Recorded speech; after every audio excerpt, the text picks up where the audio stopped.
Okay, I want to show you how I make coffee. It's just me and my sweetie that drink coffee in the morning, so there's only two of us. And this works out just perfect, although you can increase the volume if you need to. What you do is start with a cup of cold water. Pour it into a pan, and then refill the cup with cold water. I take cold water right from the tap, it's not a problem, and I set it aside to wait. I take my coffee,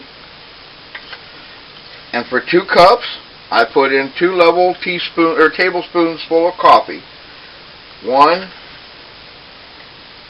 2, and I just lay the grounds on the top of the water. I put it on to boil. Okay, it's going to take a couple minutes for the water to boil, and we'll be back in just a minute after the water starts to boil. Okay, now what I've done is I've put the coffee on top of the water and just let it lay there. I don't touch it, don't move it. I let the coffee just soak in the water for a while, and then when it starts to bubble like this, I set a timer, or I just do it by just rote. I just know a minute, and I'm going to give it 1 minute to boil. This is what's known as camp coffee. One of the best ways I've ever found to make coffee. When it starts to boil, I turn the temperature down just a little bit and let it go ahead and boil for 1 minute so it doesn't boil over. This takes 1 minute. Let the coffee grounds circulate with the water as it boils. Don't move them around. Allow it to rest on top until the boiling causes the coffee grounds to start mixing in with the water.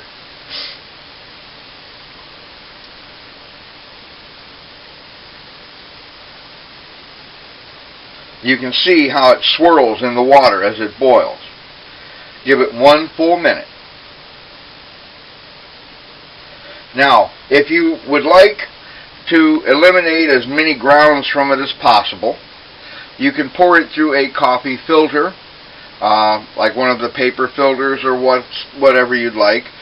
I find that takes a little longer, and I don't mind a few grounds. I just leave the last sip or 2 in the bottom of the cup so I don't get all that mouthful of grounds.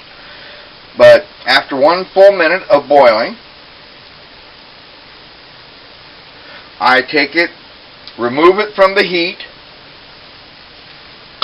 and pour in 1 cup of cold water.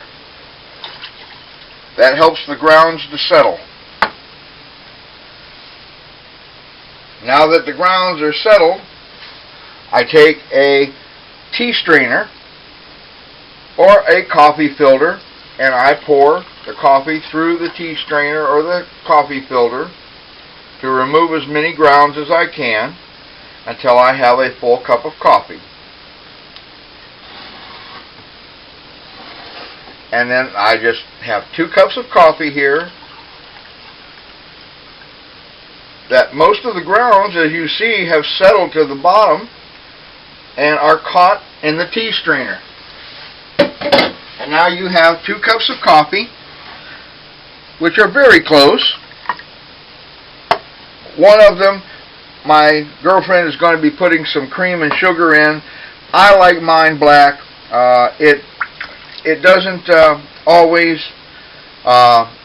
give you enough room in the cup to add something to it, so you may have to adjust a little bit. But when you get done, you have a couple of cups of coffee. It's cooled enough now because of the cold water to drink it right away. You don't have to wait for it to cool down so it isn't too hot to drink. Anyway, that's how I make coffee. You can adjust this for as many people as you want. We just do it for 2 people. And I'm ready to have some coffee. How about you? Have a good morning.